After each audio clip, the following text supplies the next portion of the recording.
Something else that dropped today, Bone, the On3 rankings. They did. Yeah, they sure did.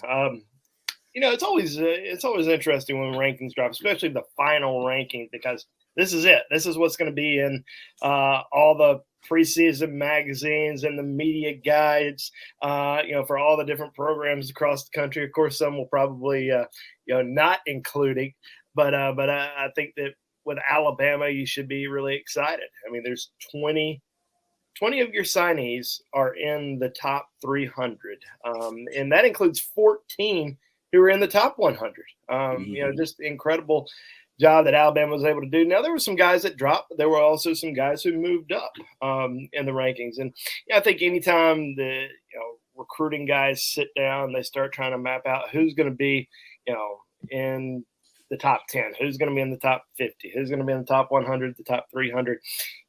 All those guys are, really looking at projections for 3 or 4 years down the road. They're not looking at how good they are in high school. Because a kid could throw 5,000, 6,000 yards in high school. Doesn't mean he's going to throw that many in college. Doesn't mean he's going to even start in college. So you're trying to evaluate guys based on how good they're going to be in the next 3 to 4 years. Are they going to be an instant impact player at a top program like an Alabama or Georgia? Are they potentially going to be a first-round NFL draft pick? And I posted this on our board earlier today. I said, you're not looking at a single rep. Somebody could get beat pretty easily in a single rep at an All-American game, but who cares? You're wanting to evaluate the overall player. You're looking at every little thing you possibly can, from the program that they're going to, from a developmental standpoint. You're looking at, their current size. Are they at their floor? What's their ceiling?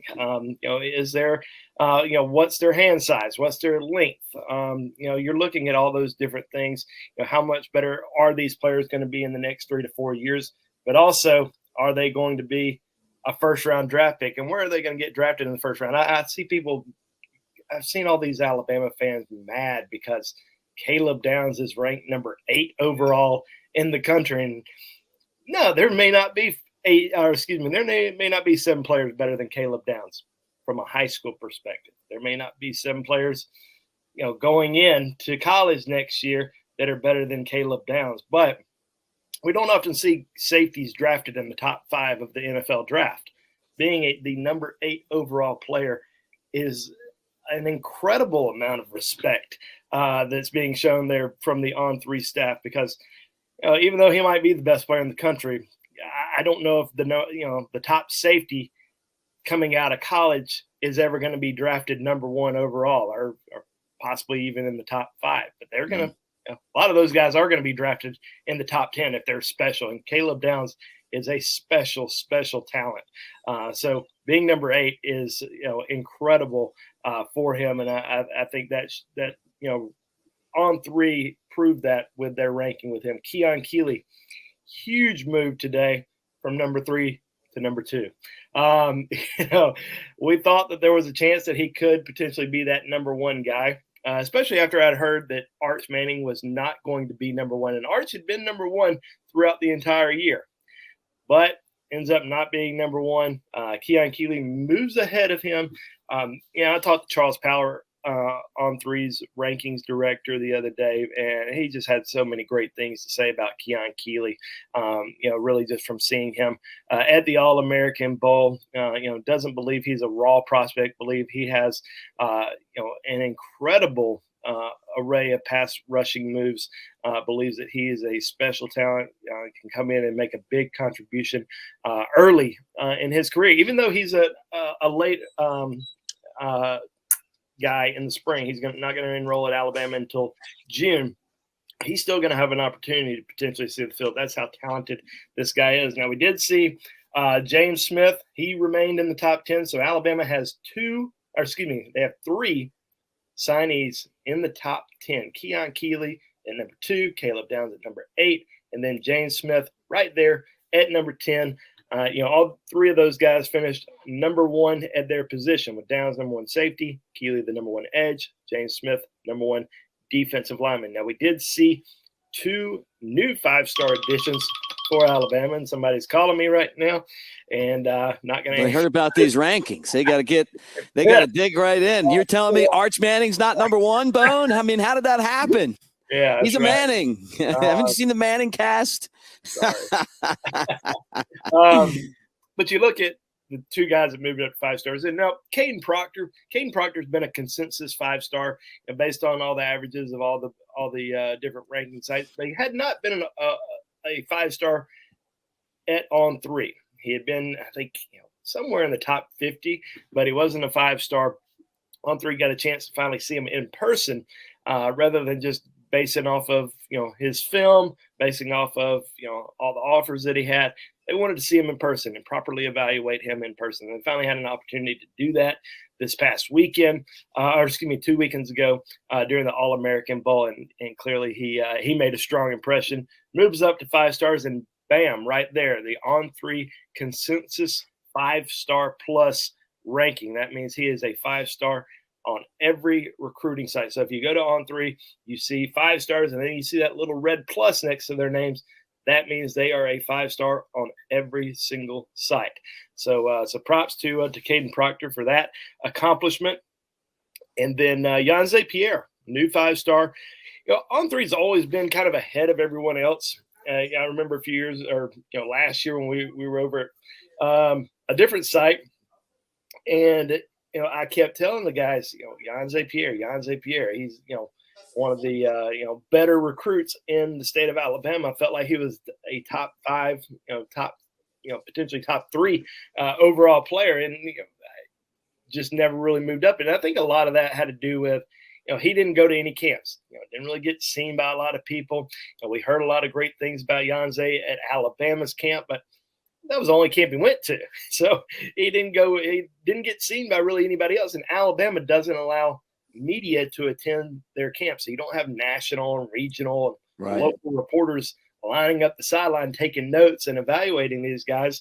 So you got to wait and see them, when you can. And Yanze luckily got a late invite to the All-American Bowl. I mean, I think the All-American Bowl had pretty much wrapped up all of their invites, and then he received an invite, I think during the I want to say he got the invite sometime during the fall, and goes out there and just completely dominates. So, On3 had him in the top 35 for the last several months, but going out to San Antonio, performing the way that he did, he was clearly a 5-star recruit. And I think, his ceiling is so high because I think he's still pretty raw. He's only about 200 and, somewhere between 218, 220 right now. That guy's going to continue to get bigger, going to continue to get stronger. I mean, he has an incredible first step coming off the edge.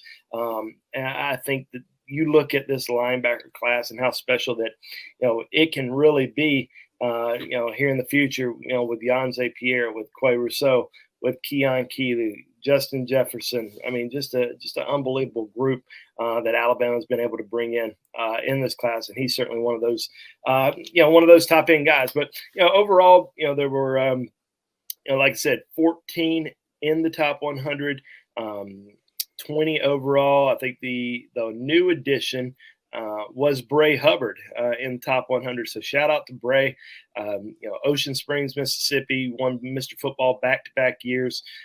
He never played safety before. And we've talked about this before. He goes to Alabama's camp, earns a committable offer from Nick Saban, playing safety for the very first time. So the rankings guys aren't going to just go off of that. They're not going to just say, okay, he's a 4-star recruit because, Nick Saban extended him an offer, playing safety position, but we don't have a single lick of film on this kid playing safety, but that's the position he's going to play in college. You look at him, you say, man, he's a pretty good athlete. He's won Mr. Football, won it again. Right. Puts up these crazy numbers each week, but you're still going to college to play a position that nobody's ever seen you play before. So you couldn't really say, all right, he's a 4-star, he's a 5-star. So he ended up playing a little bit of safety towards the end of his senior season. Got some film out there, then played in the Alabama-Mississippi All-Star game. Charles Power was out there. He also got a chance to see his film.